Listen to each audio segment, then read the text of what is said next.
అప్పు అనేది అవసరమే, కానీ హద్దులు దాటితే మాత్రము ప్రాణాలకే ముప్పు. అప్పు అనేది తీసుకునేటప్పుడు, అవసరం తీర్చుకునేటప్పుడు బాగానే ఉంటుంది, తీర్చేటప్పుడే తలభారం అవుతుంది. అప్పు అనేది అవసరాన్ని పుట్టిస్తుంది, అప్పు అనేది అబద్ధాన్ని కూడా ఆడిస్తుంది. అప్పు అనేది మనశ్శాంతి లేకుండా చేస్తుంది, అప్పు అనేది నలుగురులో నిన్ను నవ్వుల పాలు చేస్తుంది. అప్పు అనేది నీ కుటుంబాన్ని రోడ్డుకి ఈడుస్తుంది, చివరికి అప్పు నీ ప్రాణాలే తీస్తుంది.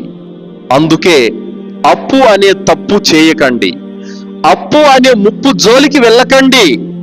ఈ అప్పు అనేది స్నేహాన్ని చెడగొడుతుంది, ఈ అప్పు అనేది రక్త సంబంధాలనే విచ్ఛిన్నం చేస్తుంది, ఈ అప్పు అనేది కటకటాల వెనక్కి పంపిస్తుంది. కావున అందుకే అప్పు జోలికి వెళ్ళొద్దు, వెళ్ళినా అప్పులో ఇరుక్కుపోవద్దు.